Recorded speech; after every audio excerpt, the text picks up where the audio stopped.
Hi, welcome to our channel.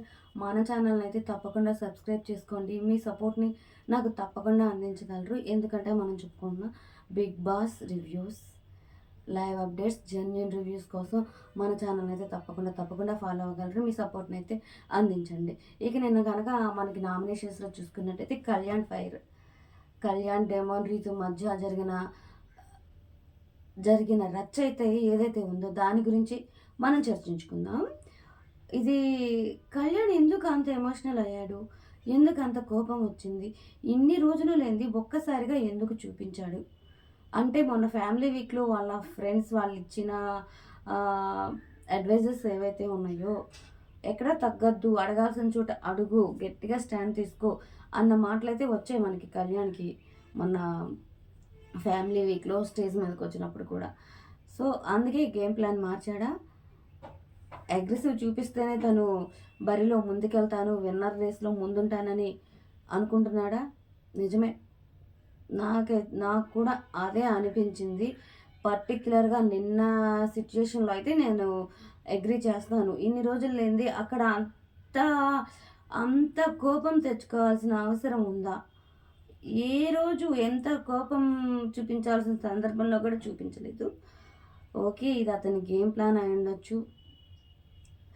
కాకపోతే ఇదే ఇదే కనుక స్టార్టింగ్ స్టేజ్‌లో చూపిచ్చుంటే గేమ్ షోలో నెగెటివ్ అయ్యేవాడు. ఇప్పుడు ఆల్రెడీ ఫ్యాన్స్ వచ్చారు కాబట్టి ఇది ఫ్యాన్స్‌కి పండగ. వాళ్ళు ఇంకొంచెం ఫుటేజ్ ఎక్కువ వచ్చింది. వాళ్ళు కూడా మాస్ యాంగిల్ చూసి ఇంకా అది అతనికి ఇప్పుడున్న స్టేజ్‌లో ప్లస్ అవుతదా? అంటే దాదాపు ప్లస్ అవ్వచ్చు, కొంచెం నెగెటివ్ కూడా అవ్వచ్చు. ఈ వారం ఓటింగ్‌ని బట్టి ఈ ఎపిసోడ్ కళ్యాణ్‌కి ఎంతవరకు పాజిటివిటీ తెచ్చింది, ఎంతవరకు నెగటివిటీ తెచ్చిందంటే మనకి ఈ వీక్ కళ్యాణ్‌కి పడే ఓటింగ్‌ని బట్టి అది కూడా అర్థమవుతది. దాదాపు పాజిటివే వస్తదని నేను అనుకుంటున్నాను. ఎందుకంటే అతనిలో అగ్రెసివ్ చూడాలని చాలామంది ఎదురు చూస్తున్నారు. అతని ఫ్యాన్స్ ఎవరైతే ఉన్నారో, ఎందుకు డల్‌గుంటాడు, అంతా బావుంటది, బానే ఆడుతున్నాడు కదా, ఎందుకు గట్టిగా మాట్లాడు అన్న ఆ మాస్ యాంగిల్ చూడాలన్న ఫ్యాన్స్‌కి అతను అది ఇచ్చాడని నేను అనుకుంటున్నాను. ఇక రీతు విషయంలో అయితే ఆడపిల్ల కదా, తన మీద అంత చూపించాల్సిన అవసరం నాకైతే అనిపించలేదు. రీతు కూడా గట్టిగానే మాట్లాడుతుంది. గట్టిగా మాట్లాడితే సరిపోయేది కళ్యాణ్ కూడా.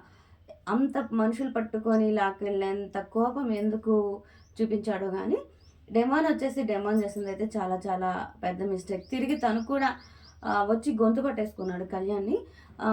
కళ్యాణ్ కూడా గొంతు పట్టుకొని ఉంటే ఇంకెంత రచ్చ అయ్యేది.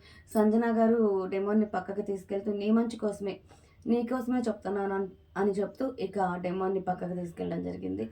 దివ్య వచ్చేసి కళ్యాణ్‌ని హ్యాండిల్ చేయడం, తీసుకెళ్ళడం ఓకే. బానే హౌస్‌మేట్స్ అందరూ కూడా సపోర్ట్ నిలబడి ఆ గొడవని భరణి గారు కానీ, తనూజ కానీ అందరూ సర్ది చెప్పే ప్రయత్నం చేశారు. ఈ రేంజ్‌లో అయితే కళ్యాణ్ ఇంకా ఇంత రేంజ్‌లో గొడవ పడతాడని నేనే కాదు ఎవరు ఎక్స్‌పెక్ట్ చేసి ఉండరు. చూద్దాం, ఇది అవసరమా అనిపించింది. అంతకుముందు డెమోను కళ్యాణ్‌కి మధ్య జరిగిన నామినేషన్స్‌లో కూడా ఇద్దరు ఆర్గ్యూ చేసుకున్నారు. మళ్ళా ఫైనల్‌గా నీ మీద నాకెందుకు ఉంటదిరా కోపం అని కళ్యాణ్ అంటాం, డెమోన్ నవ్వుకోవడం, అసలా అది చూసి మూవ్ అవ్వడం. నామినేషన్స్‌లో వాళ్ళిద్దరూ ఫైనల్‌గా నవ్వుకుంటూ చాలా స్వీట్ అనిపించింది. అంతలోకే సిట్యుయేషన్ చేంజ్ అయిపోయి చాలా తీవ్రమైన స్థాయికొచ్చేసింది. ఇంత ఫైర్ అవసరమా? అవసరం లేని చోటే ఎక్కువ చూపించినట్టయితే నాకనిపించింది. పర్టిక్యులర్ ఈ వారం మరి ఇంత అగ్రెసివ్‌నెస్ కళ్యాణ్‌కి ప్లస్ అవుతుందా? మైనస్ అవుతుందా? దయచేసి కామెంట్ అయితే చేయగలరు.